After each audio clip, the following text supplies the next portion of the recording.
welcome to Wildcat Stadium at Eagan High School for tonight's quarterfinal matchup in Section 3 AAA. It's the Hastings Raiders and the Eagan Wildcats right here on Eagan TV. My name is Skip Newton alongside Nathan Cron. Nathan, we've reached that point in the season on October 7th where it's win or go home. It's win or go home, and we weren't sure, Skip Newton, if we were going to have a game. What I mean is, we weren't sure if we here at ETV were going to have a chance to bring this to you. We knew that the Wildcats would be playing in the section quarterfinals, but it is win or go home. And despite the fact that the Wildcats are the 2 seed, the Hastings Raiders are the 7th seed. We've seen upsets before on this field, and they leave a rather bitter taste in the mouth. So none of these getting ready on the sideline want to have that kind of a feeling. Exactly. The Wildcats looking to get back to the state tournament where, of course, they were the winners a season ago, so they're looking to defend their state championship. Their starting lineup will include Zach Rojas, Ben Galberi, Mason Axelrod, Hannon Axelrod, Graham Johnson, Zayan Oliat, Jackson Seehafer, Hyrone Leon, Eddie Katora, Owen Gentilla, and John Tesdall. We'll get to the exact positions when they take the pitch. You can still see they're warming up over on the far side of the left. The visiting Hastings Raiders come into this season with 4 wins and 12 losses. They've scored 24 goals but yielded 40. They finished in 8th place in the Metro East Conference with a 1-0-7 conference record. That's 1 win and 7 losses. Leading scorer, Caden Pollux, with 10 goals. But the 40 against is a problem for Hastings. That's not a good number of goals against, whereas the Wildcats come in with 32 goals and 11 against, Nathan. That's something where if the Wildcats can get a couple early, this could get out of hand. If they get a couple early, but, we've seen, Skip, situations where we expect teams to come out and roll a little bit, and just put teams away. And certainly that could happen, but we've also seen situations where teams who have had a challenging year finally find a little something. They get a little bit of puck luck. If we were hockey, they would call it puck luck, or a bounce of a ball. We get the soccer gods smile on them, if you want to call it that. And the Hastings Raiders have an opportunity here to upset the Wildcats here at Wildcat Stadium.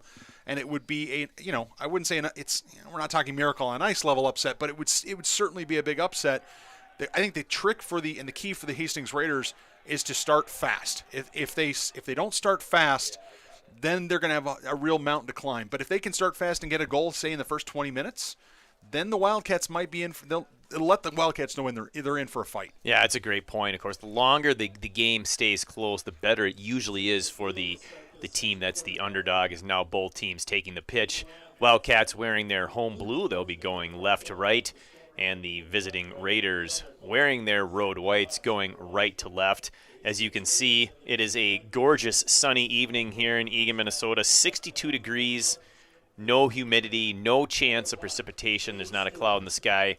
There is a breeze picking up, so that is going to make things probably feel a little bit cooler as the night goes on. Looks like it's going mostly across the field from this side to the far side, so in the faces of the bench, but we'll see how that plays out, if at all.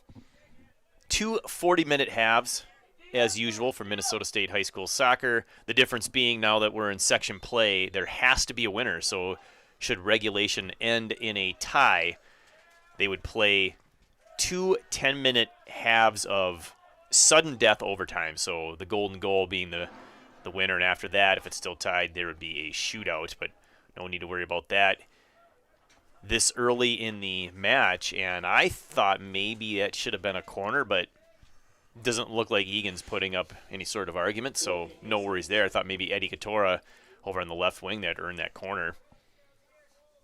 The goalkeeper is Brady Stewart, senior goalkeeper, number 1 for Hastings. Oliat defends. Gentilla takes it away. Tries to find Katora deep, fighting off a player from behind, and he can't keep it in. Rest of the Hastings starting lineup: Geib, Harder, Barracks, Ebeling, Lundeen, Pollux, Bernard, Schock, Shellhammer, and Zabidi.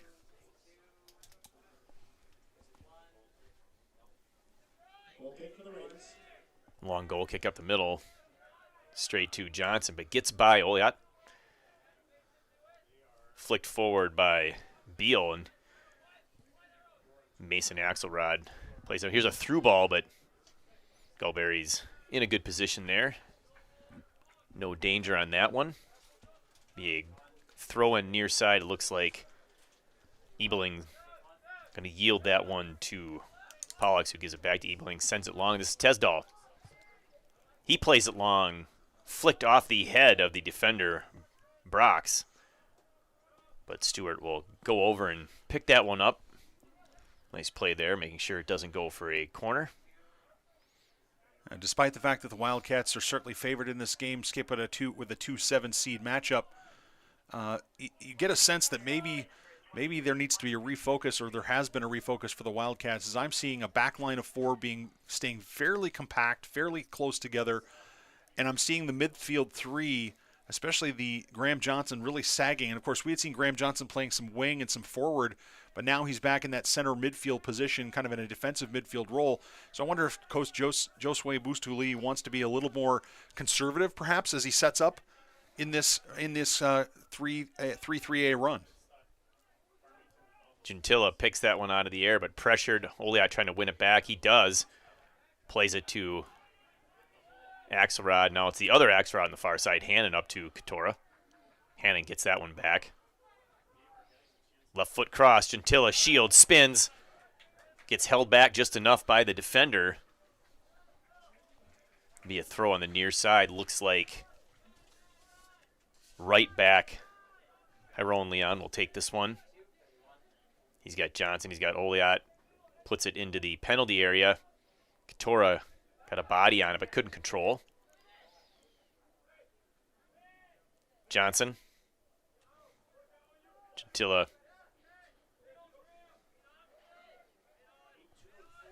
Leon. Looks like he's going to switch fields. Tesdall swinging around. Far side hand and Axelrod. Looking for Gentilla. That's too short. Headed out, but taken right back, and let's see who ends up with this one. It's the Wildcats. Oliat plays it forward out of his box. Well played there. Goalkeeper Stewart. Mason Axelrod. For just a moment, Skip, I thought there might be a collision there. I was getting a little worried, and Oliat, not the biggest guy in the world. Stewart looks like he's rather well put together down there. Looks more like a linebacker than a goalie, and so I was a little worried that the physics lesson wasn't going to end well for Zayon Oliat, but instead, Stewart does a nice job of poking the ball away, and we keep playing.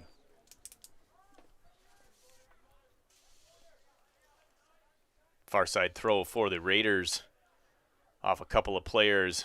Johnson for the Wildcats. Katora takes his guy harder on the outside. Now plays it all the way across. Good effort there to try and keep that one in was Graham Johnson, but unsuccessful. It'll be another goal kick. Also interesting that the Wildcats have set up with Katora on the outside. I personally, and again, I think maybe I've said this on the air a couple times, but I personally like Eddie Katora in the middle. I like him in the middle, and I like Gentilla and Zayon Oliat on the outside, but Oliat is in the middle with Katora on the far side, and I wonder if that's an experiment, or I wonder if that's something that the coaching staff thinks that is going to give them a bigger advantage here as this game goes on. Here's Johnson playing it into the middle. That one's played into touch. This one will finally be a corner kick for the Wildcats coming from the near side. Again, we'll have a little bit of wind at his back. Maybe it's blowing slightly left to right as well. This will be Gentilla, right foot out swinger. Several Wildcats lining up far post, making their run. He goes short. It's coming in. Stewart able to get on that one. A dangerous ball. Unfortunately, the Wildcats can't get on it. That was in prime position for just an easy poke into the net. Yeah, the Raiders did a nice job that time as Katora lined up. He looked like he was going to be able to just snap that into the back of the net, but I thought it was Garcia, but it might have been one of the other players. I thought it was number 9, but it might have been somebody else, but doing a nice job of tying him up. Basically, kind of in hockey, the way you wouldn't necessarily, or you don't necessarily have to knock somebody off the puck, but you tie them up. You prevent them with your body shielding the puck away or shielding the ball away. And so in this case, it kind of looked like that's what the Raiders were doing. Axelrod to Johnson. Leon plays it long. Katora shielding, gets pushed from behind for his troubles. Axelrod pokes that one forward. Oliot gets a boot on him, but it's going to go far side. This is harder in a race. Wins it. Johnson in midfield battling as well. Beal wins that one. Plays it off to Shellhammer. Plays that to the middle. Garberry uses his body to control that. Up to Oliot, then lays it off. Johnson pokes that one over to Owen Gentilla. Draws the defense, plays Axelrod, who plays Hannon Axelrod far side. Does a nice job keeping that one in. Katora with the defender. Harder on defense, finds Oliot. Plays Katora. Brings it back, takes a shot. Nice save, Stewart. Quality shot on goal for Eddie Katora. Earns the corner. Increasing offensive pressure here for the Wildcats.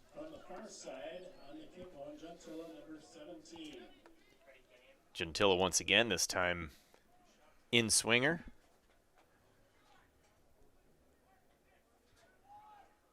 This one short as well. Tesdall there can't get a foot on it. Somehow got by him. Now cleared out by the Raiders. Here they come. This is Pollux, their leading scorer. Throws it in quickly. Controlled by Hastings. They look to penetrate that Wildcat defense. Tesdall one-on-one defense. Nice job. Pollux uses support. Yeah, not a bad idea. Tesdall, out there he is Skip, a large body, right? He's a tall player. He's a large body. He uses his head, goes up in the air very, very well. But he's as quick as almost anybody on the pitch. Oh, a nice move by Katora. He's got Gentile in the middle. Pushes that one forward for a easy save for Stewart. Well, Stewart had to get that one right, Skip. If he fumbles that, Oliot was waiting for a rebound or a spilled ball.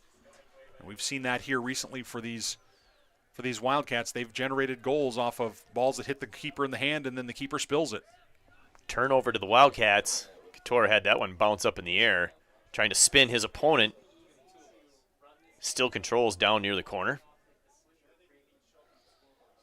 Goes through the legs, I believe, to Oliot. He tries to get around his guys well. Nice defense there by the Raiders. Oliot, difficult to mark.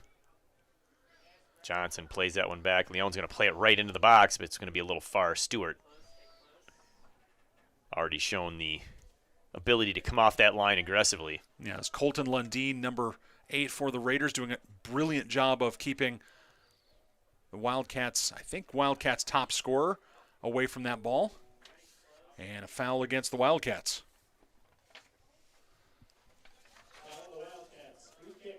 First foul of the match here. We're 10 minutes in. On the kick will be Cole Harder, number 3 for Hastings.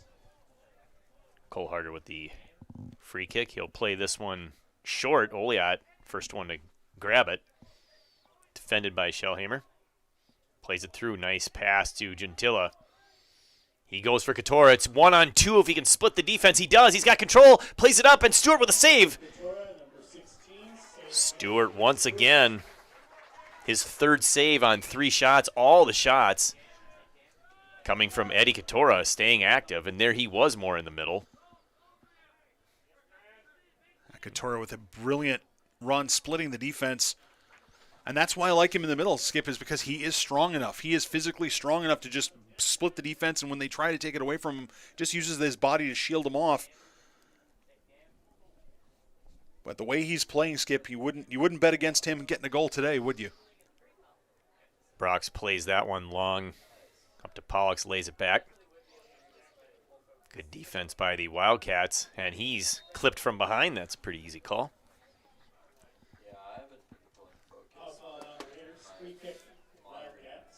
Seahaver doing a nice job of taking that ball away and then drawing the foul.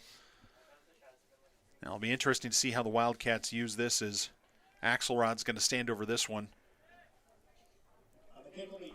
You would think he would be trying to drop it right on the penalty spot, wouldn't you, Skip? Yeah, any farther, I think Stewart's already shown he's going to be aggressive coming out. So he doesn't want to get it too far. That's about where he puts it. Maybe just inside, yeah, just inside the 18, about the 5-yard line of the football field. And it's a corner. I think everybody, including Stewart, thought that was off of a Wildcat, but the center referee Todd Stowers, says no, it's a corner kick. Third one of the game for the Wildcats. Yeah, I was expecting the goal kick as well. Another one for Gentilla. This one goes longer. Johnson's there to not keep it in. That's going to be a goal kick.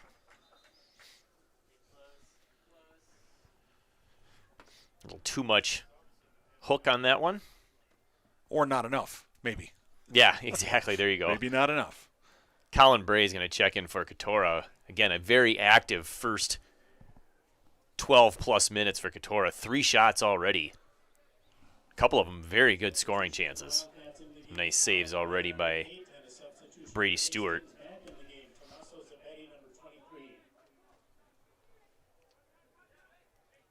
Mason plays that one back for Golberry. Tesdall is going to go up for Oliat, but he assumed the defender was going to make the play. He couldn't, but played it back. Ebeling did. Gentilla. Got Johnson. He's going to overlap him. Maintains possession back to Bray. Gentilla trying to work with Oliat near side, and he gets fouled. Yeah, I think that's the equivalent of driving the lane in basketball and expecting and knowing you're going to draw a contact, and Gentilla did a great job there as the Raiders. I think letting him by would probably just be just as dangerous as conceding the free kick, so not a bad idea for the Raiders. This one about 26 yards off the line, but from an angle. 3-man wall set up in front of Gentilla. He's not shooting, plays it far side. There's the strong head off the outside of the frame. I think that was Axelrod, Hannon Axelrod maybe, number 7 on the back door. That was a great ball with great hook from Gentilla. Axelrod, no stranger to being on the receiving end of those, of course. Played up front for this team for years. Stepping back to outside back position this year, his senior season. Golberry goes to Rojas for first time we've mentioned his name. Spinning his Oliat. Brings it down.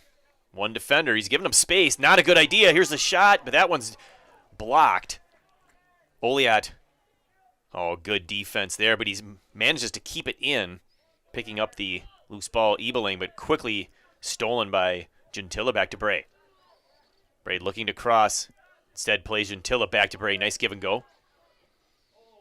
Bray goes long, and I believe that was just inside the upright, but not the shot or pass the Wildcats were looking for there. Yeah, it's almost like Colin Bray decided he wasn't sure if he was going to go to goal on that or if he was trying to get a cross in. And he kind of split the difference, and as a result, unfortunately, that one just kind of floated into no man's land over the end line. But nice to see Bray in the action, quickly making passes with Gentilla, connecting. Nice job by Beal to win that one. Played Shaq, Beal again. Axelrod back to Golberry. Oliat trying to control. Brox finds space, plays Stewart. Cats with 4 at the back, a center defensive mid and Graham Johnson, then 3 mids and 2 on top. Can't really see it as we have a close-in shot, but Cats giving us a nice view of their formation here today. Tesdall has that long ball slightly deflected. This one booted far side. Hannon will play that one out of the air. And into touch. Shellhamer's got it. He's going to go ahead and take the throw. Almost short-armed that one. And a foul on the Wildcats.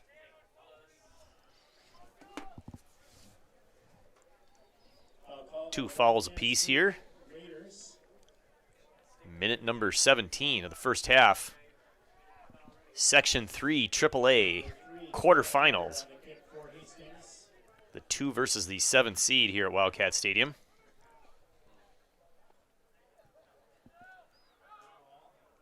That ball's headed out nicely, but still in a somewhat dangerous position here as Hastings trying to get in position to take a shot. They can't. There's just a lot of blue jerseys in the way. It was a brilliant free kick, Skip. It was a great free kick. Gentilla knows he can't get to that one, so he'll let it go. Oh, and an errant ball there. Fortunately for Hastings, Ebeling was able to get there first. Oh, and he gives it right up to Gentilla. He's got Oliat to his right, uses him. Oliat. Oh, and he just lost control. That is not something we're used to seeing.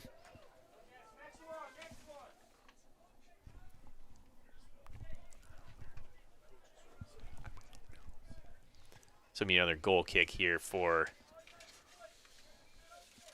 the Raiders as Stewart getting ready to line this one up. You get the feeling, Skip, that maybe the Raiders might be best served with some sort of set piece play opportunity in the attacking half against the Wildcats. That might be their best shot at creating some real offensive pressure. We haven't seen anything yet in terms of their plan. Obviously, you mentioned their leading scorer, Caden Pollux, but so far he hasn't seemed, none of the Hastings forwards have really looked really troublesome to the Wildcat defense. Oh, this one's very creatively slid forward there by Johnson. Unfortunately, just could not connect with Gentilla. Well defended against Stewart. Comes off his line to gobble that one up. A couple of Wildcats getting ready to check in at the scorer's table. They'll get that opportunity coming soon.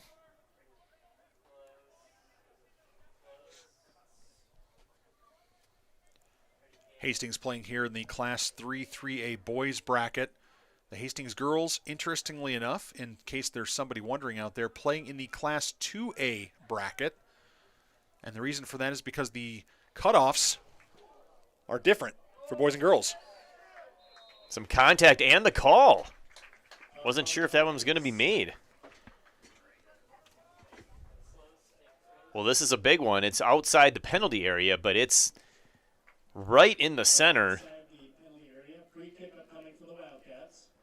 Big opportunity here, about 21, 22 yards out. It's close enough to go to goal, don't you think, Skip? Yeah, I would think so. I mean, you're going straight to goal. I mean, the Hastings wall is going to be, 5, maybe 6 players? It's going to be big, but you get the sense that once he puts the ball down and the center referee walks it off, there's going to be a few gaps back there for him to shoot at. The question is, can he get it into those gaps? No keeper can cover the entire net. You wonder if maybe the Wildcats have a training ground play here drawn up. Although they have to wait for the whistle. This is a ceremonial free kick.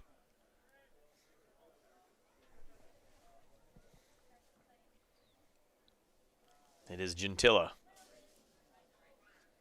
Waiting for the whistle. He got it. The shot for the corner, and it's in! Oh, and Gentilla perfectly places that one just inside the right post. The Wildcats, here in the 21st minute, get that first goal. Well, it's as I said, Skip, Brady Stewart can't cover the entire net, right? He can't cover the entire net. That's why you have walls. That's why you have people trying to help you out as a keeper. But that time, Gentilla picked out a corner and put it right into that corner, easy as you like. Not a lot of speed or power on it, just perfect placement with the right amount of pace that Stewart really had no chance at. That's exactly the point that I was going to make, is he did not blast that thing. He hit it hard enough to still beat the keeper, but it was all about placement when you're 21, 22 yards out. It's not quite a penalty shot, but it's pretty close. I mean, it's the same concept. You put it in the right spot, you're in good shape. That was the first goal the Wildcats needed. They've controlled play in the first 21 minutes. Nice to see them rewarded for that off of that foul. And we're going to have a foul on Hanel Axelrod down in the Wildcat end. Goal scored by number 17, Owen Gentilla. Thought the Raiders might take this fast, but now it looks like they're going to bring up the players from the back end. Time of the goal, 20 minutes, 16 seconds. Cats desperately need to make sure that the Raiders don't get a tying goal here, an equalizer, because that would really sap the momentum out of their first half that so far has been very solid. Wildcats free kick, Raiders. Not really an angle to shoot, so looking to cross this one. He does. It's a nice one. They get ahead on it, but just goes over the net. The first shot for the Hastings Raiders, a really good set piece there. He went up and won that one nicely. Oh, it's absolutely brilliant. It was absolutely brilliant. I think that was Beal who climbed the ladder to get to that ball and did a nice job of getting to that, and that was exactly what the Hastings Raiders needed, Skip. And unfortunately for them, they didn't complete that play, but that was a nice looking set piece play, something these Wildcats better pay attention to next time out. Well, and you were calling that just a few minutes ago. I mean, if they're going to put something together offensively, at least from what we've seen so far, it might need to come off a set piece, and that's exactly what they did. Fortunately for the Wildcats, that shot just over the crossbar. Yeah, if that's on frame, I'm not sure Rojas is able to get to that, Skip. I think it's – I mean, there was a gap there for him to put that ball in the back of the net. Axelrod. Pass goes back. I was going to say, didn't quite get there. Nice hustle by the Raiders. Tesdall, one-on-one defense. Now about 1-on-3 as more blue jerseys show up to end that attack. Well, Hastings missed a real opportunity there, Skip. Both defenders were going with the ball. Nobody was going with the other Hastings attacker. If that ball had somehow snuck through, it would have been 1-on-0 versus Rojas.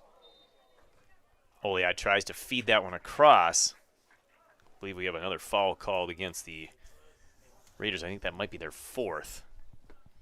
I'll call on the Raiders free kick, Wildcats. Now this one, about 10 yards farther out than the goal that was just scored. And just on the far side of the hash. But still,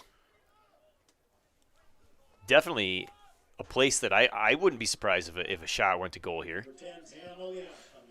As long as the guys in blue are crashing, that's not a bad idea.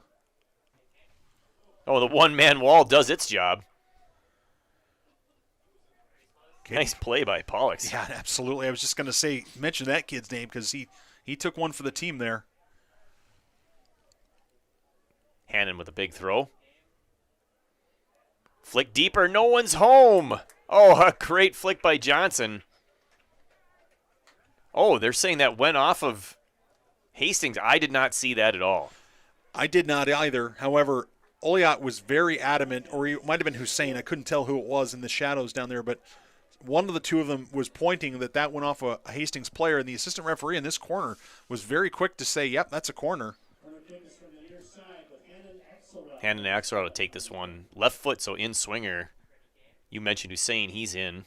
This one's hooking towards the far, off the crossbar. That's a live ball. I was going to say, that looked pretty dangerous. Axelrod just a little bit lower might have found himself with a goal off a corner. Absolutely. It goes as a shot. Unfortunately, because it didn't go in, it's not a shot on goal, but that was as close as you can come to having a shot on goal without having a shot on goal. That was a brilliant corner. I mean, it almost went in by itself, as you said, Skip. Hussein can't control that one as it comes across. Now Bray tracks this one down. Nice job winning that one. Johnson, two defenders.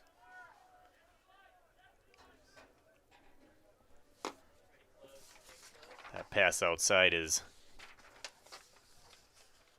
lost. It'll be a throw-in here for Hastings.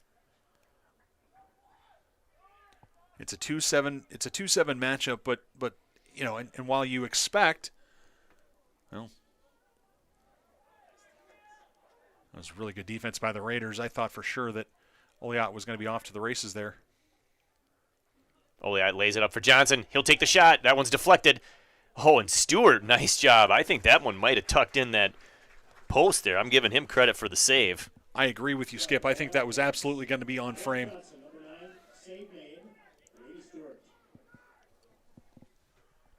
Bray.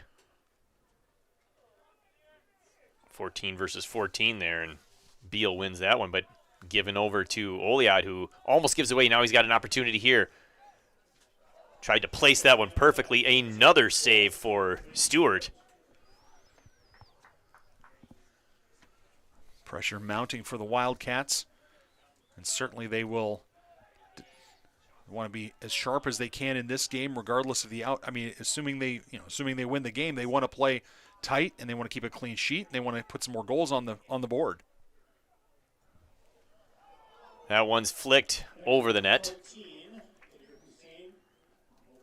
Got at least 10 shots on goal already, or 10 shots, I should say, for the Wildcats. I've got 12 shots. It might, that's what my statistician has, but it's between 10 and 12, and it's substantial. The official count says 11 on the scoreboard, so I think we're right in that ballpark. One flicked forward a couple of times. Tesdal's got plenty of time. Rojas gets that one up in the air. Bray heads that one. Sane brings it down. Leon forward, Johnson. Mason Axelrod. A little strong for Oliot, but he might be able to get there before it goes out. He does. Plays it across. He's got Johnson on the far side. He can't get there. Oh, a nice ball across. Johnson looked like he was about one step away from a tap-in goal. I think it was a brilliant ball from Oliot. I think Johnson, you know how guys, when they're doing the long jump, they have to track those steps. They have to count their steps and measure them up. I think Johnson just got it just a little bit wrong. He couldn't tell if he looked to me like he was going to use his right foot to try to steer that in, but then you saw him stick his left foot out. And I wonder if maybe that just he made it. There was a little indecision at the end of that run. It's a tough play to make. You're running full speed just to get there, and then you got to pick your body part in which to make contact. It's too low to use a head. Challenging finish. Axelrod, again, will come all the way over for another big throw into the box. This one's headed right back towards Hannon Axelrod. He steps up, plays that one in. An easy save there for Stewart. I think the Cats need another goal here, Skip. I think they really do need to get one more to really feel like they've put their mark on this game and put a stamp on this first half. They've clearly been the better team this half, but only one goal on the board to show for it. Nice defense by Leon after that creative flick forward by the Raiders.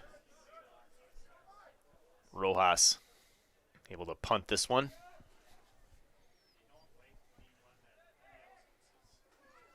Hussein battling for that one. It's won by Ebeling. This will be thrown in by Shaq.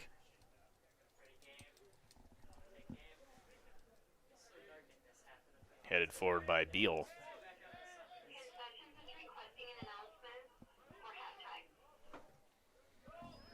This is Bernard. Plays it back. Brox plays it forward. A little control here for Hastings. Leon took that one, but the foul was called. Yeah, just a little extended arm there.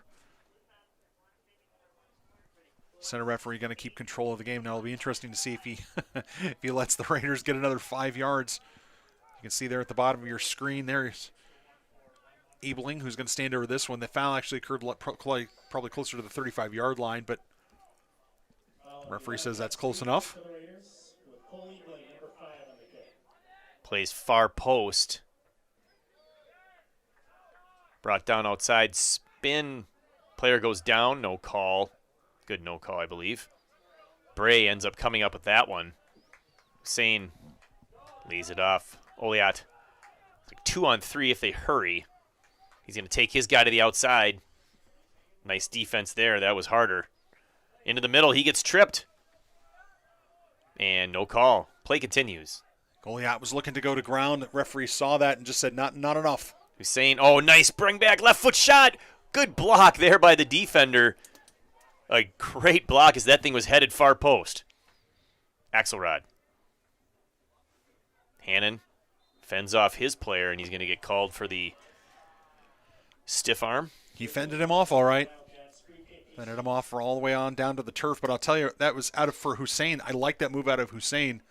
That little drawback and getting onto his left foot. It was a good block by the defense, as you said, Skip, but we've said it since the beginning of this season. The Wildcats can use a couple of more guys to step into that offensive role and create some offense for them, and Hussein is a prime candidate for that. Yeah, he set that up by faking that right foot shot, then brought it back further inside, improved his angle, but also allowed a defender to get into the way between him and the goal. Here's Bray. Plays it forward, too strong. Brady Stewart. Quick throw out to his teammate, Shaq near side. Tried to get that one to Beal. Axelrod wins it. Oliot. He's got Hussein. He's going to go by a couple of defenders. He's going to chase this one down. Looks like he might be getting a little tired. We'll see. Splits his defenders into the penalty area. Goes deep. Keeps it in. Plays it back. Oh, it's played off the heel. Oh, my goodness. Oh, dear. Oh, dear. The defense, I believe, got a boot on that, which slowed it down, allowed Stewart to get there. On Zan Oliot, well, that was a brilliant, absolutely brilliant run. He took on 4 defenders and the keeper and created a back heel tap-in opportunity for Hussein that, as you say, it was a nifty little, crafty little back heel, but unfortunately for the Wildcats, Raiders had somebody deep and was able to deflect that before it could get into the back of the net. And Hussein really didn't have a better option there. No, He was faced the wrong way. The pass was behind him. I mean, he did all that he could do to redirect it. He was close enough where any redirection might score, but it was really well defended. No, actually, I think Hussein did exactly what he. If you could rewind and say, okay, here's what we're going to do, and here's what you got to do, I think he did exactly what he should have done. Just really unfortunate that Oliot's run. I mean, that was a brilliant run. The way he kept that ball in, and the fact that it didn't pay off is just a little bit of a letdown for us up here in the booth. Tesdall's going to shoot that one, take a chance. Stewart can't use his hands here. Now he can. Good field awareness there by Tesdall. Take a shot. I mean, if that one's a little bit stronger and on frame, you never know. Bray. Axelrod to Axelrod. Well, you're not going to get too many opportunities like that, especially in the quarterfinals or in the section playoffs, but it would be interesting. We've seen Tesdall tee it up from long distance this season. I would be interested to know how comfortable, if the ball's sitting still or relatively still and he's got a good run up on it, I wonder how far away he could score from. Maybe 60 yards, 70 yards away? Yeah, I mean, he put one in from the 49 of the football field in the section or in the state quarterfinal last year, so he can definitely score from distance. That's 59 yards right there. So Hussein had to wait for that one to come down, unfortunately, and he commits the foul on that one. 7th foul I have for the Wildcats here in this half, Skip. And I will say that is fouls, occurring in this half of the attacking half of the field, not so big a deal in terms of creating scoring opportunities for the Raiders, but those fouls start piling up and we might start to see some yellow cards at some point later in this game.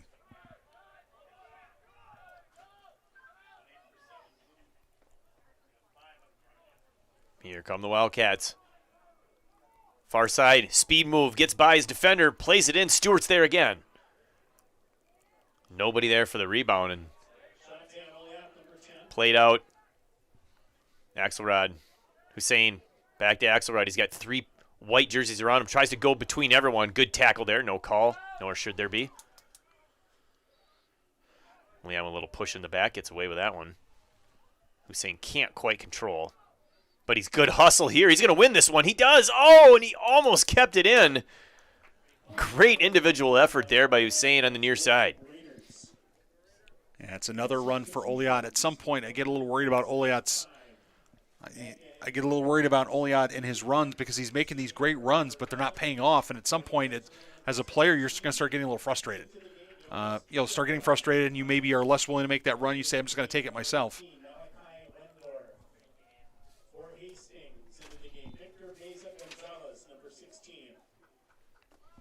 Want to mention number 19, Tyler Kuss. He's there right now. Made the section roster here, assuming called up from the JV team. But the first time we've seen him in action on varsity all season, as far as I'm aware. First time I've seen him in action, I should say. Leon. There's Kuss. Katora had a good first 10-12 minutes, got 3 shots. He thought he had won a throw-in, but did not. Over the head of Seehafer. Leon wins that one, but can't find a teammate to pass to. Both teams kind of just booming the ball here. Not a lot of passing going on. Tesdall's going to make a run. One got just too far out in front of him. That was Wendorf into the middle. Played through Katora. He's on, but there's Stewart. He can't control it.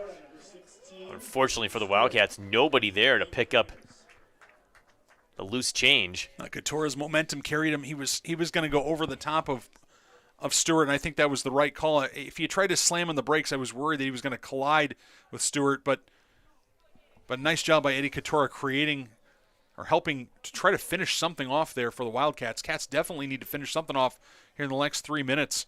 Skip. Getting into halftime 1-0 for the Raiders, I think, is a win. Nice job by Tesdall beating Pollux there. Plays it long. And we have a foul behind the play, so it's going to be a free kick for the Wildcats.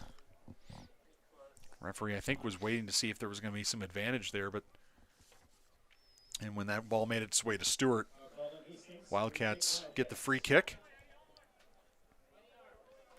Should mention, Skip, that this is the first game of a doubleheader. We'll have the Eagan Wildcat girls soccer team taking on the Burnsville Blaze coming up about 20 minutes after the end of this game. Tesdall going long. Seehafer played that one forward here for the final 2 minutes of the first half.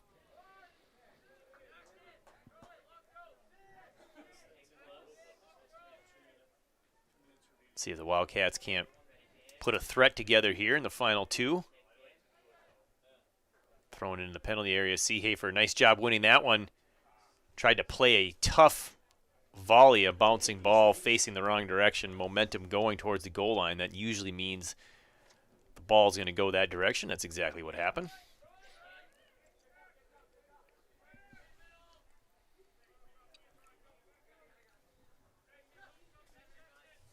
Here come the Raiders. Chip that one forward. Galberti gets a head on it. It should be, it's off of Hastings. Hastings player, it goes off of his head. I think he's saying to the referee, I was getting pushed from behind. It's Guy saying, I was taking a push, probably should have been a foul, but center referee not interested in that one. Far side, this is Kai Wendorf. Fakes the long ball, goes short. Back to Wendorf from Kuss. Gentilla staying patient here. Last 35 seconds. Wendorf penetrating, but defense comes up quick. Nice job by Gentilla poking that one back. Mason Axelrod out to Wendorf. Cats should try to get something in towards Stewart here, try to create an opportunity, but right now they're just not able to penetrate. Seehafer flicks that one over to Eddie Katora. Knocked away from him. Wendorf's going to play this one long. Good decision. Oh, redirected nicely. That was Schifferah. And that'll be the end of the first half. So a dominant first half from a possession, from a scoring opportunities, for shots. Unfortunately, just a 1-0 lead here for the Wildcats. Well, the Wildcats certainly, as you say, dominated that first half. They've demonstrated some real quality and Oliot is worth the price of admission, as we've seen him create some beautiful chances. But as you say, the Wildcats with only 1 goal on the board, they'll look in the second half to try to create something. But for the Raiders, on the other hand, I think they go into this halftime saying, hey, we've taken a lot of pressure. We've taken a lot of pushing offensive pressure from the Wildcats, and we've only conceded once. And we have a chance. And that was on a free kick just in front of our keeper and all that kind of stuff. An open play, we've conceded nothing. So we can get back in this one. We just have to get a goal sometime early in the second half.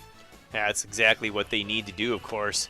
The winning team moves on to the semifinals. The losing team season is over. We'll be back for the second half after this break. For Nathan, you are watching Section 3 quarterfinal action right here on Eagan TV.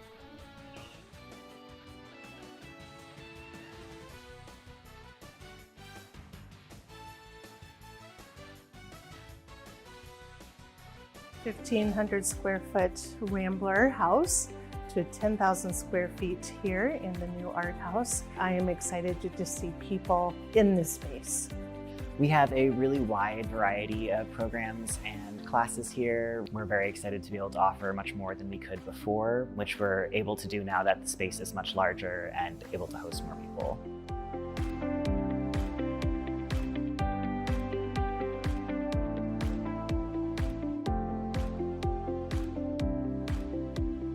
I'm most excited to have a space for everybody in the community, whether a budding artist or an artist who has taken classes before and learning to hone their skills. This really just is a spot where we want the community to come, feel welcomed, and enjoy an art experience while they're here.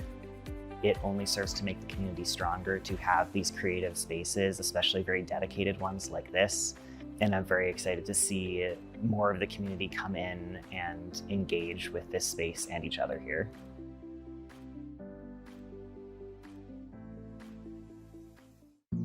Jason, let's go see your room.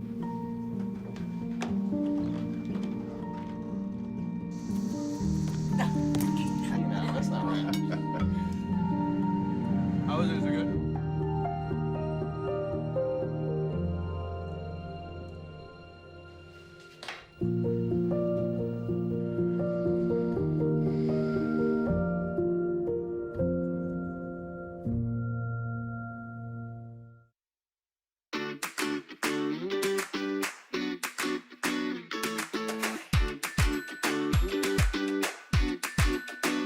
We were inspired to build a new indoor playground because the old one was getting over 20 years old and we just needed a new place for the community and families to be able to bring their kiddos.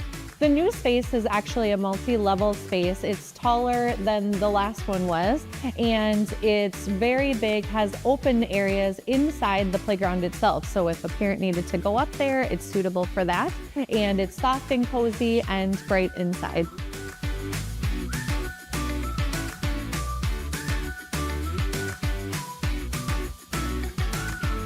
We do offer a special right now for the month of August and September. We're doing $5 Fridays, and that includes use of our gymnasium as well.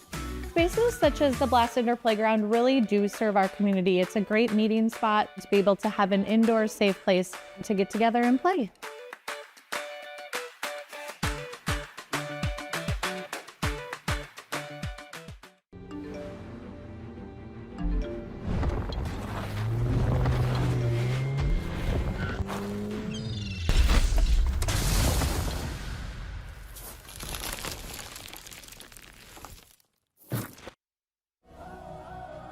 Been a treat to see the interest in girls flag.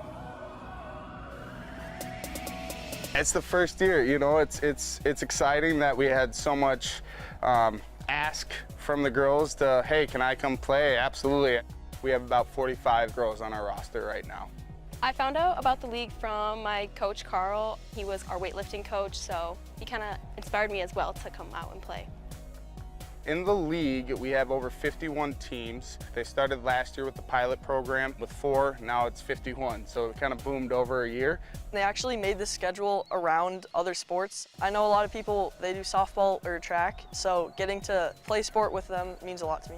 Scheduling was a struggle. We're a club sport technically, so we practice at 7 o'clock at night so girls can go compete in their other sports. A lot of the successes as a team is just higher game IQ. So some girls came in not knowing anything about football, and now they have plays memorized. Going into today's game, I felt nervous because I knew some of my friends and my family members were coming. Then I just got on the field and tried to do my best. The NFL's involvement with the league has been so great. Minnesota Vikings, it wouldn't have ever gotten started without them. They run all the behind the scene things. I just want to thank my teammates for having a fun day. I know it wasn't super successful, but we're working hard. I'm proud of how far we came from last game to this game at home. Even though we lost, I think overall as a team we played better. Being a part of something brand new is tough, but I think the girls are getting a lot of teamwork and a lot of different skills that they can utilize in their other sports too. Hi, I'm Ryan Blaney, a third-generation race car driver, and we dedicate a lot of our time to going as fast as possible. But when my grandpa was diagnosed with Alzheimer's, it was a very unexpected bump in the road for us. It's important to notice if older family members are acting differently, experiencing problems with their memory, or having trouble with routine tasks.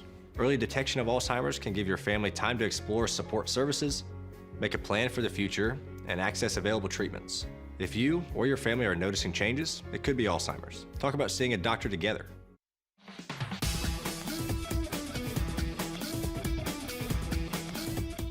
I'm Mike McGuire. I'm an Eagan homeowner, and I also happen to be the mayor. We are installing a new roof today, and we decided to go with solar shingles to generate some solar energy for the house and offset some of our electricity costs.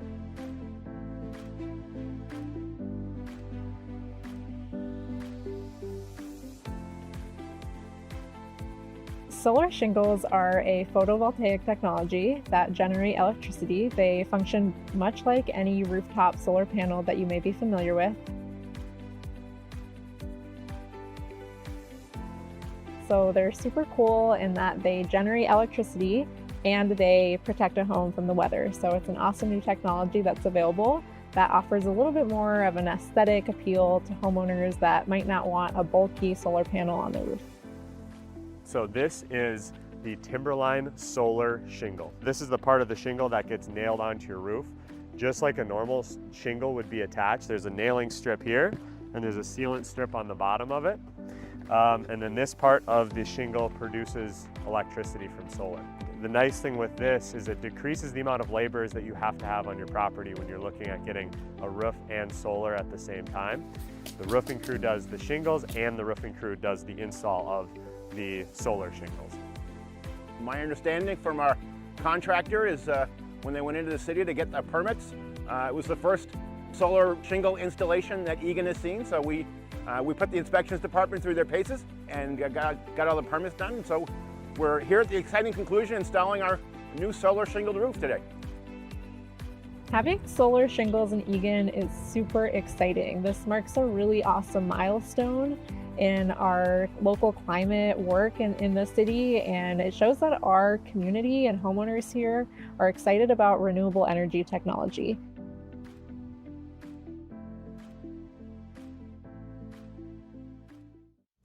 Emma, did you hear?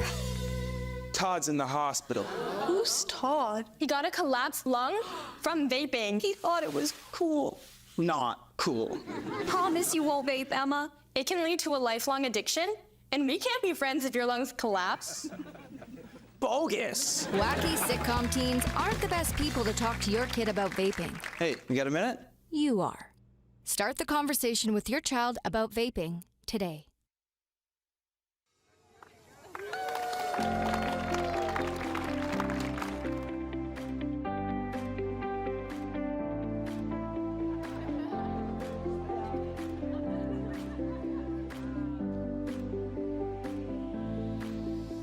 Going from a 12 to 1,500 square foot Rambler house to 10,000 square feet here in the new art house. I am excited to just see people in this space.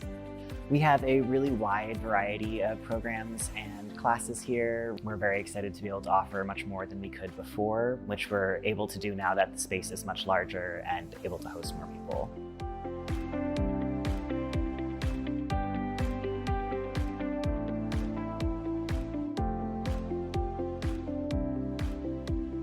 I'm most excited to have a space for everybody in the community, whether a budding artist or an artist who has taken classes before and learning to hone their skills. This really just is a spot where we want the community to come, feel welcomed, and enjoy an art experience while they're here. It only serves to make the community stronger to have these creative spaces, especially very dedicated ones like this. And I'm very excited to see more of the community come in and engage with this space and each other here.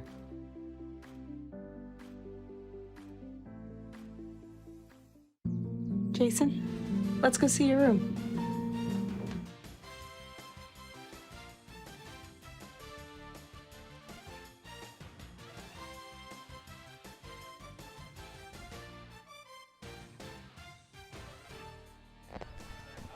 Welcome back to Wildcat Stadium at Eagan High School. It is the Section 3 AAA Quarterfinal matchup between the visiting Hastings Raiders and the Eagan Wildcats. The first half score 1-0 in favor of the Wildcats. A goal in the 21st minute off a free kick by Eagan's number 17, Owen Gentilla, perfectly placed inside the pole. That's the lone goal of the match. My name is Skip Newton alongside Nathan Cron, Director Winter Price, and on camera Nick Mudd.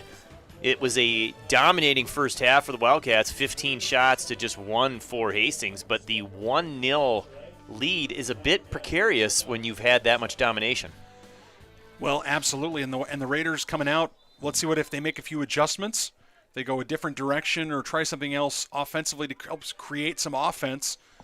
In the first half, they were ineffective in terms of creating shots on Zach Rojas, not a single shot on goal, not a save required of the Wildcat keeper.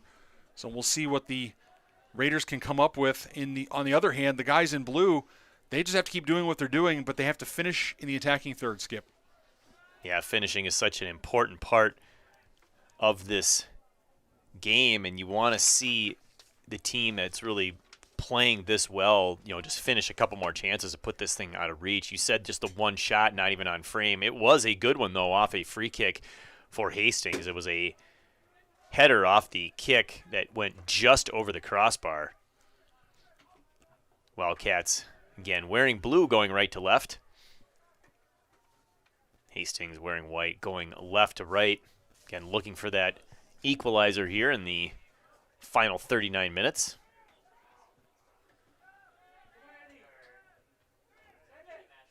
Gentilla, he's going to go up and over. He's got Katora. Stewart way out of his net. Plays it. Cats should take this quickly. Stewart is still 25 yards away from his goal, 30 yards away from his goal. And didn't seem to be in a hurry to get back. Yeah. And, well, I'm not sure what the Wildcats are doing there. Wildcats should have been jumping on that ball as quickly as possible.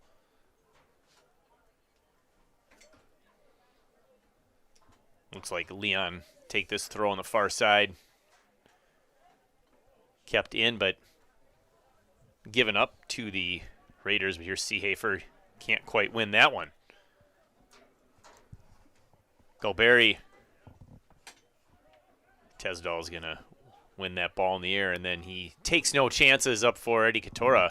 Eddie started off hot with 3 shots in the first 10 minutes, a really active shift. He plays this one long. Can he get there? Yes, he can. He plays it across. Nobody home. Fighting to get there is Hannon Axelrod. Flicks that one up in the air. Nice job. This one's going to stay in. Looks like he won the corner, I believe. Looks like the AR on the far side was pointing goal kick, but that was definitely a corner for the Wildcats. Their first of this second half, 5th overall. You can see the sunshine in the eyes of the assistant referee on the far side. That is now also in the eyes of Brady Stewart, the keeper for the Raiders. See if the Wildcats can convert. You can see the wind picking up that flag, really blowing there. That one's played on the ground, kept in here by Hastings. Far side, Wildcats trying to control. They can't.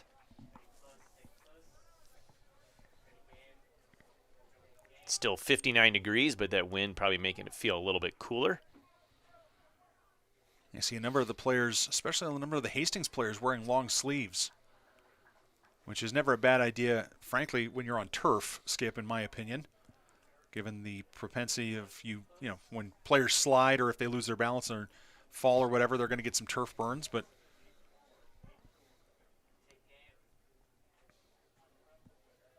Mason Axelrod forward for Katora. Gentilla can't get to that one. Near side. Played past Shellhammer by Galberry. It'll be a Hastings throw. Elijah Shellhammer throws that one in.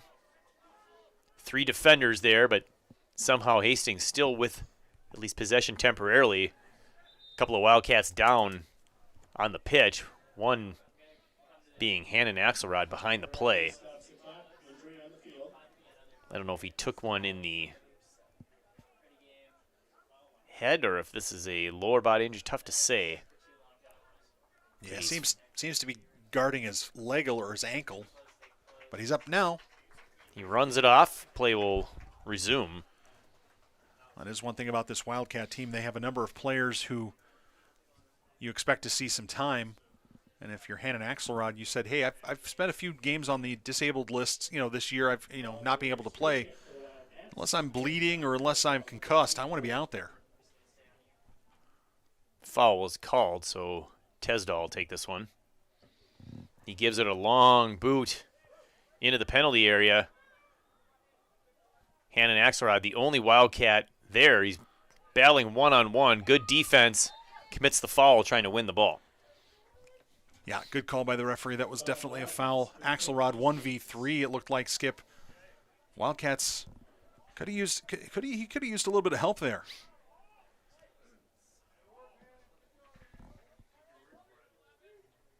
Flicked past Galberry. Nice job by Hastings. Tesdall has this one knocked further back, but Rojas easily plays that one off the hop.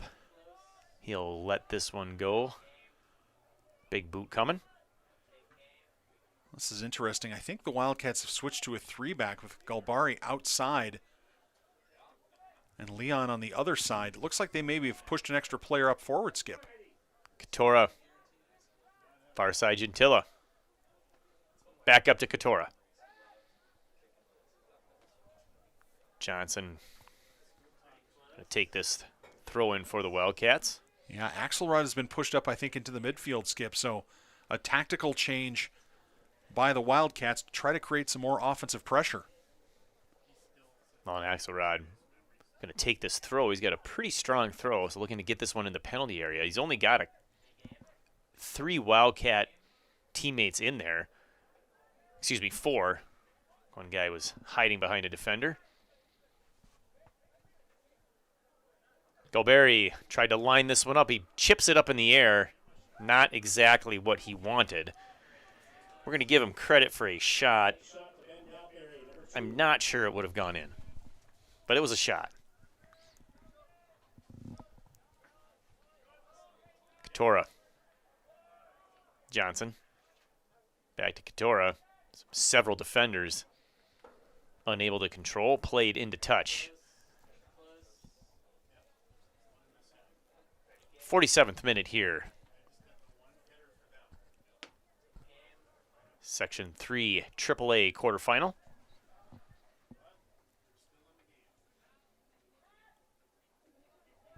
The winner moves on to play in the semifinal on Thursday. Should Eagan win, that game will be played here.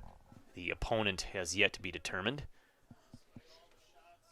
Hastings should come back and win. That game would be played at the winner of the other quarterfinal matchup. I believe it's Park and Eastview. I think you're right there. I want to remind everybody also we've got ETV's got football, high school football for you on Friday night. The Wildcats host the Rosemount Irish in an inter-district battle. Irish in the top 10 this year. Last couple years, the Wildcats have had their number, but this is a new Irish team, and so we expect some really good football from them coming up tomorrow night or on Friday night. Gentilla one-on-one with the defender. Nice job played there by number 4, Jonathan Brox. Gentilla was putting the pressure on.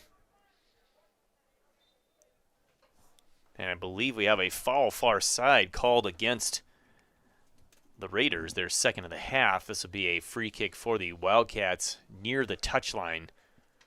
Good 35 yards out.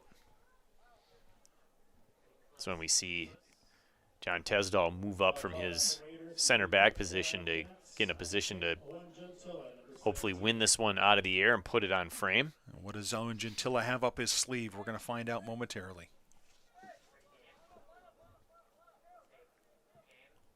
Another short ball. I don't think that's exactly what he wanted, but it becomes a bit dangerous there. Nice job by the goalkeeper, Brady Stewart, coming off his line once again. I think it hit a Wildcat in there. I'm going to give him a shot on goal there. I think Stewart, if he doesn't stop that ball's going into the net. Axelrod pulls it down. Seehafer far side. Johnson. Gentilla on the ground. Oh, it's right there. An easy one. The defense not there. Stewart not there. And Oliat says, thank you very much. The goal is scored. Well, Zayan Oliat converts. It was as easy as you like, and Stewart limping in his goal crease. But Oliat doing a nice job of just tapping that in. He waited for what looked like and felt like from up here an eternity as Gentilla's ball came across the goal area. In fact, I thought for sure someone was going to get in front of it and tap it away or clear it out or disrupt his timing, but instead he finishes it off as cool as you like, and the Wildcats with a 2-0 lead. Yeah, I think the confusion was shared not only up here by us expecting something to happen, but the defenders for Hastings as well. They all kind of looked at each other with their palms to the sky like, what just happened there? But a big second goal there for the Wildcats. Oh, a nice play here by their leading scorer, number 10, Pollux. Defense recovers for the Wildcats, but that goal scored in the 49th minute. Zayan Oliat.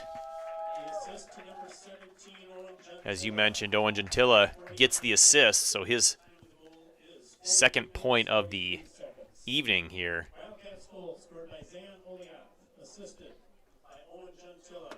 The time 48-43. Cats certainly will be feeling good about the fact that they've created some additional offense here and have had a good finish. I got a sense in that goal there was a little bit of you got it, no you got it, no you got it. Oh, and there's this is danger. We are going to have some danger here. That we're definitely going to have a yellow card caution.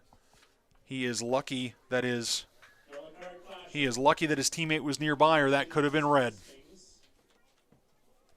Number 3, Dale Harder with the yellow card. So that yellow coming at the 50th minute. Cale Harder just grabbed the Wildcat player and threw him down. And Harder had to be careful. Like I said, had to be careful. If one of his teammates was right next to him, thank goodness for him, because if he hadn't been, that would have been a dog-so red card. Meanwhile, it's right in the middle. Well, 28 yards out. Gentilla, once again, he scored from 22 yards out. First goal for the Wildcats back in the 21st minute. Might have to hit this one a little harder than he hit that one. He's going to get this one past Brady Stewart. Shot, gets by the wall. Stewart with a nice save. A great save, and it went all the way into touch on the far side, but nice job by Gentilla getting around the wall. Nice job by Stewart getting his legs. I think it was his legs to that ball.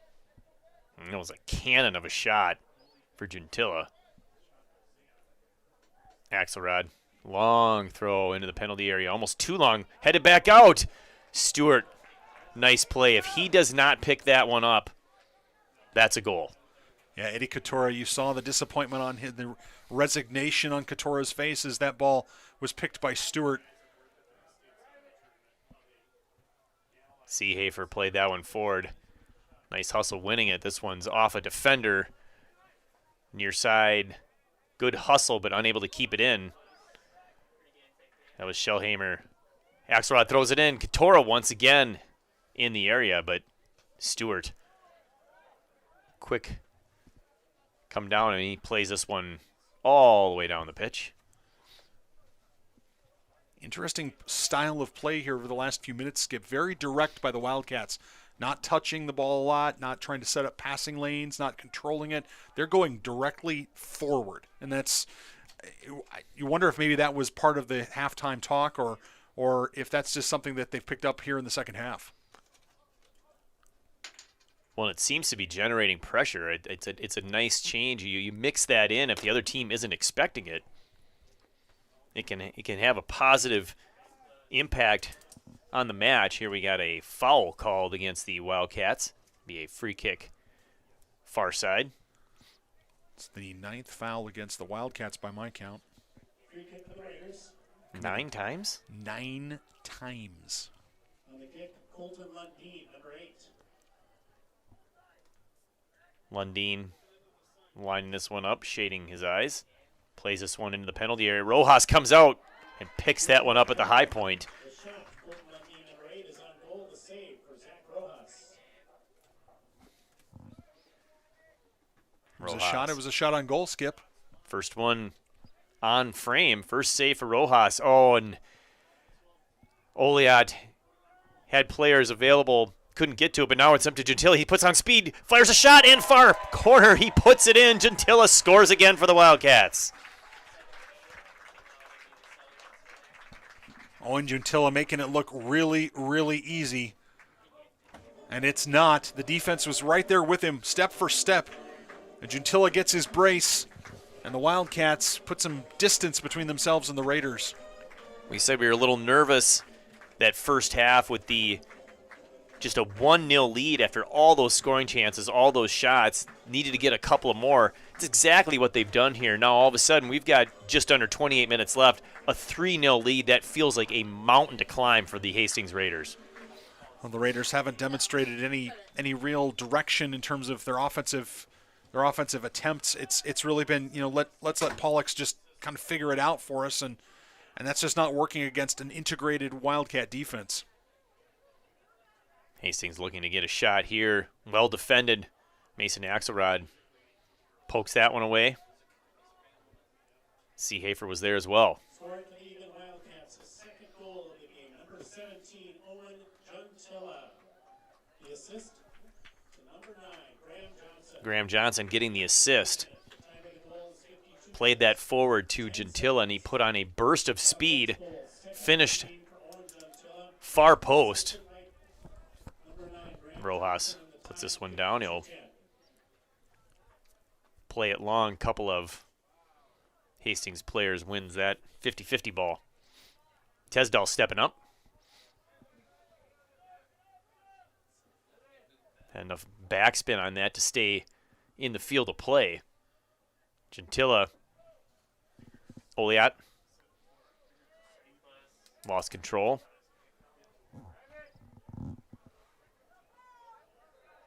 Seehafer battling.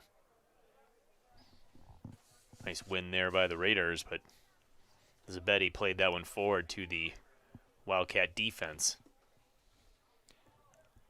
Oliat looking for Katora. Right idea. So one of the more fun names we've had a chance to say here in the ETV booth this year, Tommaso Zabetti. It's pretty solid. We have a stoppage. Not sure what's happening here. It looks like the center ref, Todd Sowers, is talking to, I don't know if he's talking to Rojas. I couldn't tell. Looked like he was talking to Rojas. Why he would, I don't know. I'm not sure. First of all, I'm not sure what Rojas is what he would be dissenting or complaining about. Ordinarily in situations like that, it's because something had just happened. Played away there by Stewart. Cleared out by the Raiders. And Stewart walking with a pronounced limp in his goal area. He's a senior captain. He doesn't want to come off the field, but And at this point, maybe it won't matter, but Stewart definitely feeling the effects of, I think it was the second goal by Oliot. I'd like to recognize players from both teams that were named in the Section 3 Class 3 Coaches All-Section Academic Team. For the Eagan Wildcats, congratulations to senior defender Hannon Axelrod and senior midfielder Mason Axelrod.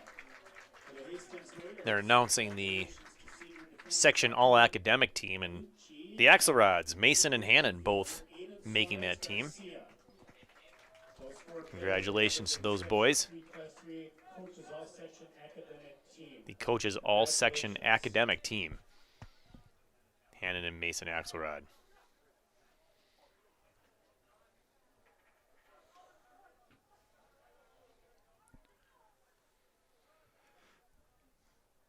Gentilla. Far side, beats his man. He's got options. Tried to get it across with a hard cross, but well defended there. Stewart was in there as well, but now taken away Oliot with a shot and a goal!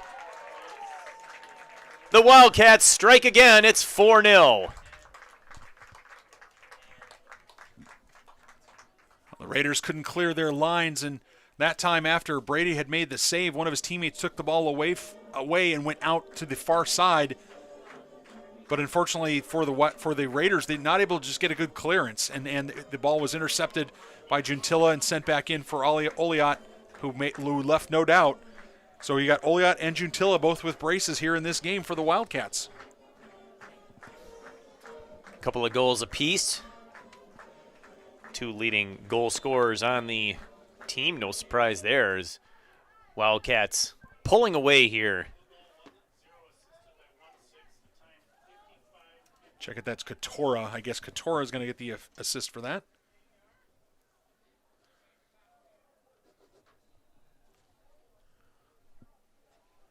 So we're on hat trick watch right now for Gentilla and Oliot.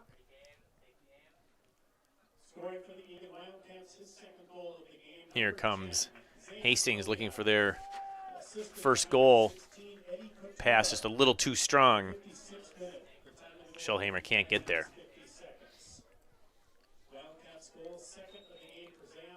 And they have to rethrow that one. He just took too many steps forward. Axelrod. All academic team, he should know better. I think he knows better, Skip. I think it's a bit like when our kids get caught with their hands in the cookie jar. They know they're not supposed to have cookies, but they don't care. I could go for a cookie. I could always go for a cookie. Oh, who couldn't go for a cookie? Gentilla. Oh, a nice ball through. Oliot looking for that hat trick. He puts it too high and wide. I believe that went off the football upright or crossbar, so it did go off the upright or crossbar for the football. I thought for sure that was deflected. It sure had this. Oliot hit it square, or at least it looked like he hit it square heading towards the top crossbar, but it got, maybe there was some spin on it, but I thought it was deflected. Assistant referee, though, very right on top of it, says, nope, hit the football uprights, and we play on. Maybe it was the camera wire, like the Vikings field goal that went wide right. Yeah, I saw that, and I'll tell you, there is no. I'll say it to you this way: there's no way our crack ETV, our award-winning ETV crew, would ever let that happen here at Wildcat Stadium. Katora looking for his first, just off the far post. Katora can't buy a goal tonight. He's been so close. And we've got an injured player, unfortunately, for Hastings back near the goal line. Katora has worked extremely hard, and I cannot remember, I can't see who the player was on the far side, but that ball was sitting there just deliciously waiting for somebody to tap it in, and from a blue player to tap it in. And the chance goes begging. As Katora says, his hands on his hips, says, what do I have to do? And the injury to Harder, but he is fortunately walking off under his own power, doesn't appear to be obviously impaired, so that's a positive thing for the Raiders. We'll restart with a drop ball here for the Raiders in the middle of the park.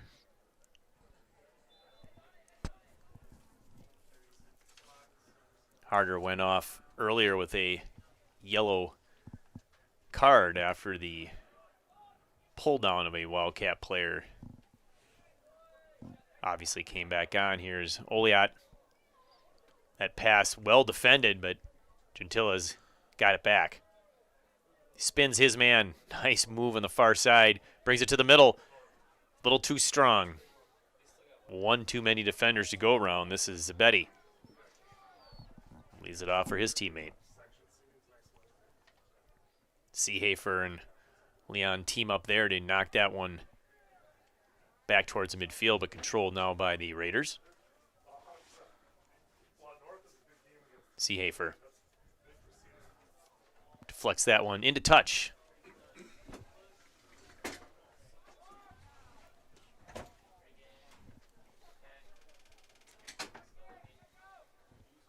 Lights now on at Wildcat Stadium.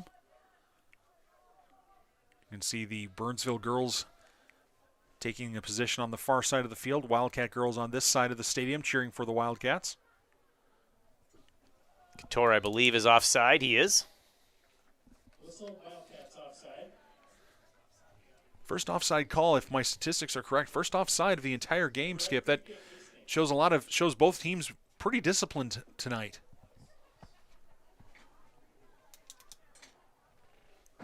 Oh, I think Couture wants to get in on this he does. on this goal party. Absolutely. When you've come that close so many times, I mean, he's the only guy up there, and he is not holding back effort, and it's going to reward himself. He gets free, goes around Stewart. He's going to tap this one home. No, he has a defender, and he goes around him as well. I think Couture may have had to work a little bit harder for that one, but boy, he sure got it. The 61st minute, it's now 5-0. And it's Eddie Couture putting the frosting on the cake as the Wildcats go to 5-0, and with 5-0 we will have running time. So it's running time now for the Wildcats unless the Raiders are able to get a goal. We will be done here relatively shortly, but Eddie Couture worked so hard to create that goal. And credit to him that he was able to come up with something there, and just a little bit of flair and style for Mr. Couture. Some flair, some style, some patience. I mean, did not hit the panic button, just kept going around players until he basically had the layup. Yeah, the result really a foregone conclusion. Now you expect the Wildcats. We've seen some crazy things happen in high school soccer, Skip. You and I have been up in this booth, and we've seen our own kids playing in high school soccer. We've seen other people's kids. We've seen some strange things, but you get the sense that a 5-0 gap or 5-0 margin at this point in the game probably good enough for the Wildcats. I believe they credit the assist to Graham Johnson on that one. If I heard that correctly, that's the second assist for him on this evening. I want to say thanks to everybody who is watching us, whether you're from Eagan, from Hastings, Aberdeen, South Dakota, Knoxville, Tennessee, or parts unknown. Thank you so much. Almost another opportunity there for Gentilla to get his hat trick. Corner kick for the Wildcats. People lead from the far side. Owen Gentilla, number 17 on the kick. Final 18 minutes. For the Wildcats in the game.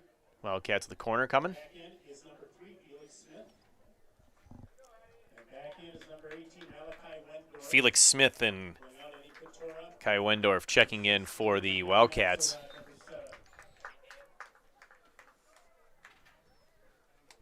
Let's see the girls team going behind Gentilla as he takes this corner. Far post. Johnson right there, but he heads it straight up. Obviously not what he wanted out of that shot. Nice job by Galberry. I feel like we've barely mentioned him, but he's played a solid game, but just not a lot of touches on the back line for the Wildcats. This one should be offside by Smith, and it is. Get our second offside of the match.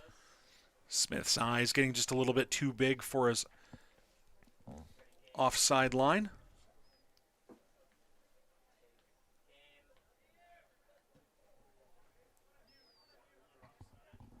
As we stated before, this game, Smith might have had an opportunity there, but this game, the result, barring a miraculous comeback, means that the Eagan boys will be back here Thursday night against the winner of Park and Eastview. That game will be broadcast. We're not 100% sure the medium yet, but it is going to be, I believe NSPN is the answer. Owen Gentilla.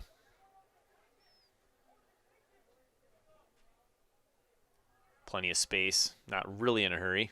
Felix Smith defended from behind, plays it back.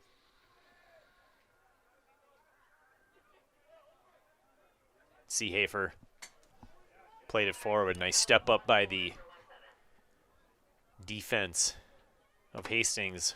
More Wildcats ready to check in. I guess it's probably wise to clear the bench for Josue Butali in a 5-0 lead.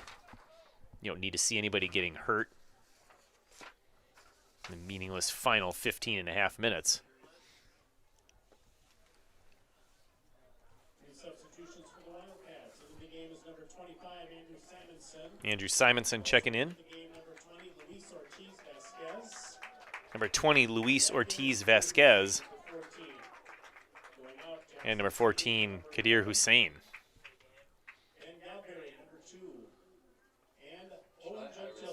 Gentilla checking out. Galberry checking out as well. I imagine Gentilla will be done for the evening. I can't imagine he'd come back in. No reason to risk him or put more miles or yards on those legs. 2 goals and an assist. Fairly done.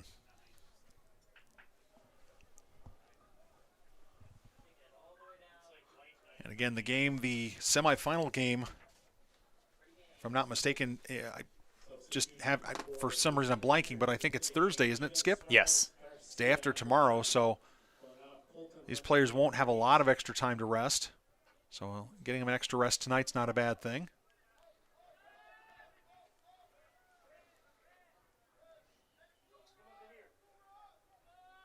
Hussein. If he can get control, he's got Smith in the middle, Wendorf on the near side, but Hastings comes down with that one. Graham Johnson does a nice job stopping that attack.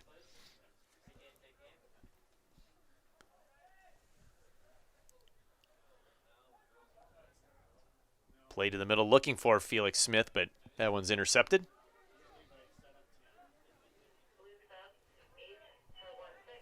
Over the head of Ortiz Vasquez.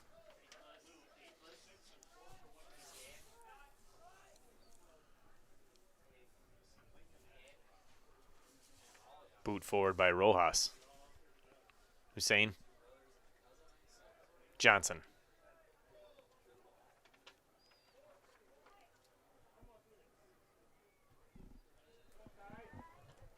Wendorf one times that one down into the penalty area, but an easy play there for Stewart.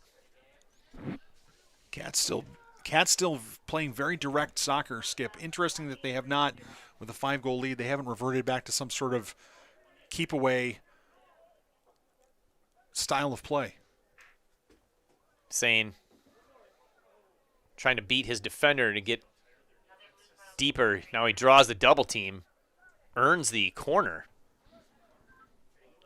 Yeah, Hussein's got to make the move there, and he's got to stick with it. He did beat the defender, and then he tried another move, and that let the defender come back to him. If he had stuck with that first move and kept going, I think he would have had some success in trying to get past the defender.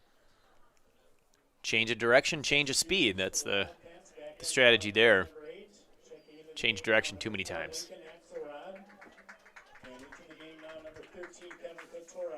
Kevin Katora checking in for the Wildcats. And Lincoln Axelrod in as well, so the third Axelrod coming in, just a freshman. Kevin Katora was able to get on it, but couldn't find a teammate or find a shot. A lot of Hastings defenders still in the penalty area. They do a nice job winning that one and clearing. Colin Bray.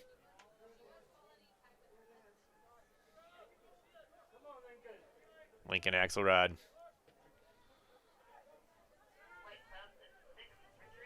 Felix Smith. Good tackle there. Tesdall still in the match. Does not get much time. Through a shoulder. Draws the foul.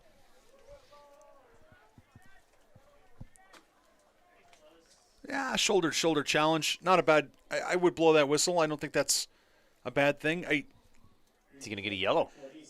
Well, as long as he doesn't get a red, right? I think the referee's going to come talk to him and say, "Hey, guys, let's calm down. Let's not get too upset here." Apparently, maybe Pollock said a few things as well. He's talking to, as you say, Tesdall there, who's just needs to make sure that he stays on the pitch. Now, interestingly enough, look where Stewart is. Yeah, this is interesting is a good way to put it. If you're the Wildcats have got to acknowledge the fact that he's up here taking this free kick. Oh, and Axelrod turned his back and it ended up hitting him like in the back heel. This one's played in. It looks like Rojas with the save. The Cats in no hurry, but Stewart is still 50 yards away from his goal.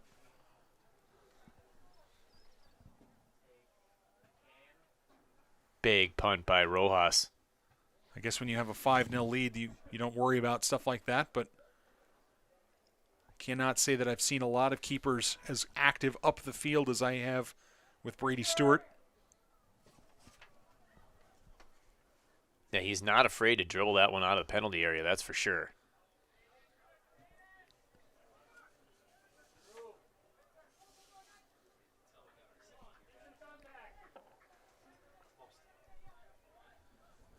So it's played forward into the box where Rojas will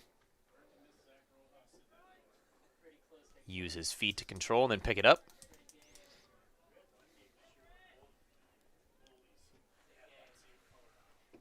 Well, the Raiders had to know coming into this match, Skip, that they were taking on the defending state champions.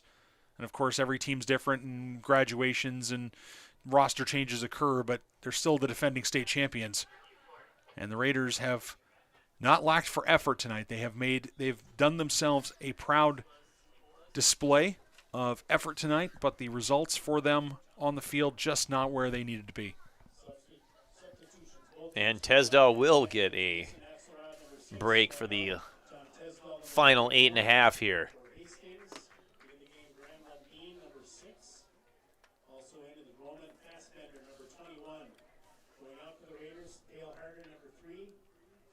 Mason Axelrod checking back in. Wendorf.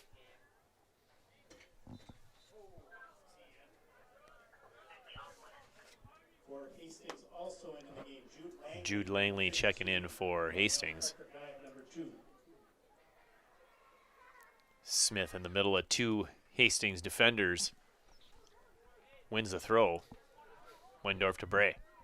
He gets tripped from behind.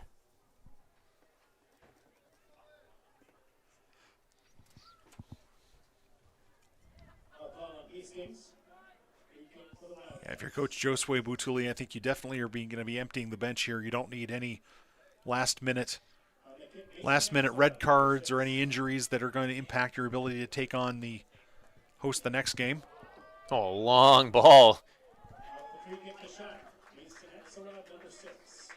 Mason Axelrod, I didn't know you had a game like that. I didn't know that ball was going to go that far. Cannon for a leg. Makes sense. I mean, he replaced Tesdall on the pitch, so doing his best Tesdall impersonation. I believe both teams doing the same thing here for the final 7 minutes, just getting the players in that don't usually have a lot of time. Opportunity perhaps for younger players that are going to be coming back next season to get a little taste of varsity soccer. And for the Hastings Raiders, I imagine most of the seniors on the pitch. There's a potential break for the Wildcats. 2 guys to beat. He gets in front, kicks it Stewart with a kick save. That was Hussein with yet another shot. Save for Stewart. Way out of his goal to cut off that angle.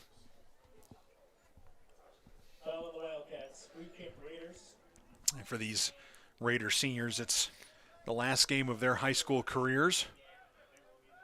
Maybe they may have some winter or spring sports they play, but soccer will end here tonight. And of course, for some of them, it will be the end of their soccer careers. And so for them and their parents, it's a bittersweet moment. And as much as it stings to have your career come to an end, you do it all again to play the game that you love playing. And we know that it won't be the last time that these players compete in life and in other sports, and so we wish them well. And as I said before, the Hastings Raiders have not lacked for effort tonight.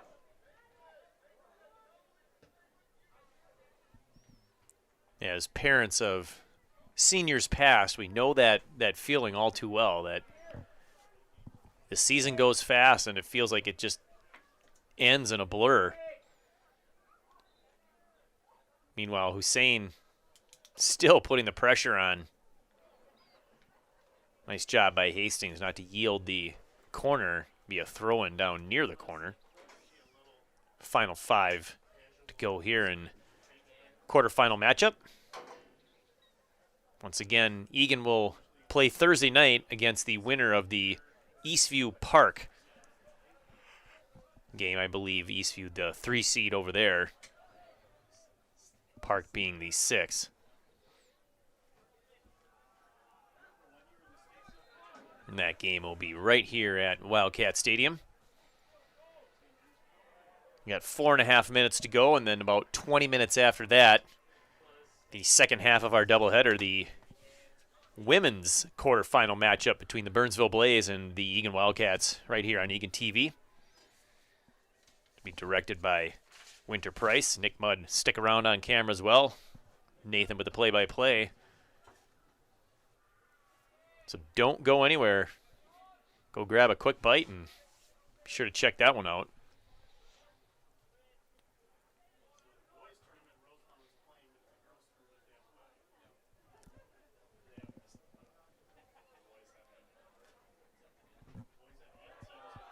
A lot of back and forth here at midfield, but here's Felix Smith.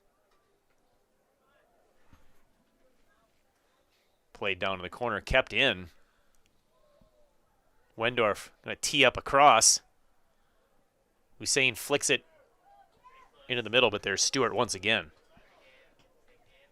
I was looking at Malucci as he was running in his body language. I know a few kids in my life that have this body language that says, I'm not happy, and I'm going to try to make something happen here.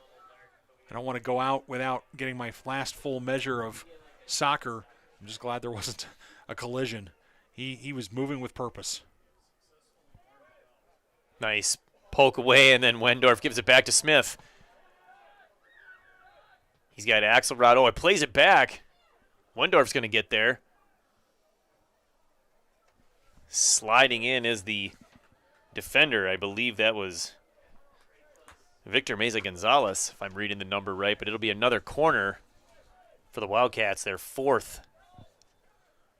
Second half, they had 4 in the first half as well. And a substitution coming for Wildcats. Or no, excuse me, just an equipment issue. Looks like Hussein lost a shin pad. Ball's played in. I believe that was Wendorf with the shot, goes wide.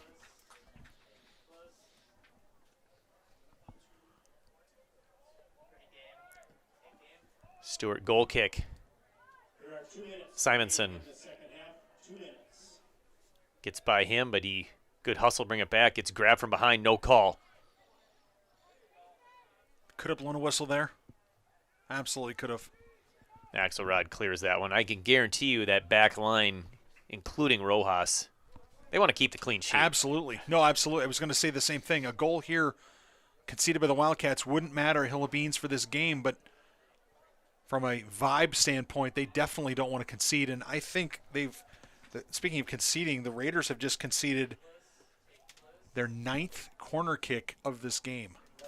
Nine times. 9 times. 9 times. Maybe the 9th time will be the charm here.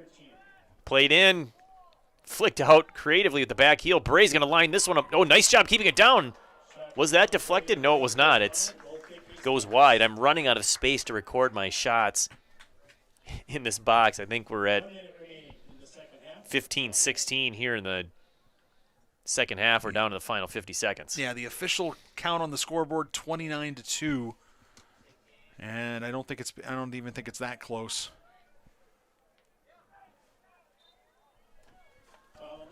But I have to say, I love that shot by Bray. It was the equivalent. It looked like one of my drives off the tee, kind of a worm burner. But what a crafty shot. Just hit it hard and firm right at the corner and see if something hits it going in. Well, and you volley those, you have to keep it down. He did a great job of doing that. Oh, a nice control up there by Wendorf, but the Raider recovers here. So the final score looks like it's going to be 5-0 for the Wildcats. There were 2 directions it could have gone at half with the 1-0 halftime lead. Either the lack of scoring goals in the first half was going to come back to bite Eagan, and this was going to be a close match, or the floodgates were going to open, and that's exactly what happened. You can see there on the left side of your screen some of the Raiders emotional at the end of this game. That's because a lot of them are seniors. Their season is over, and for the seniors, their high school careers are over. For the Wildcats, they live to fight another day, and they'll have a game here on Thursday against an opponent to be determined. And you're right, Skip. At halftime, this could have gone a number of different ways. And for the Wildcats to extend and to be, I would say, aggressive, to do a good job of putting it away and not letting the Hastings team climb back into it, they did exactly what they needed to do. Now, that being said, 1-0 with that many shots and that many opportunities in the first half will not be good enough on Thursday. They're going to have to put some of those chances away against the Eastview Lightning or against the Wolf Pack from Park Cottage Grove, whoever they're playing. They're going to have to put those away as this section run continues. Absolutely. So that section run will continue on Thursday night. It will be right here at Wildcat Stadium. Once again, the final score, the Wildcats 5, the Hastings Raiders 0. For our cameraman Nick Mudd, director Winter Price, Nathan Cron, my name is Skip Newton. You've been watching the Section 3 quarterfinal matchup in 3A between the Wildcats and the Raiders.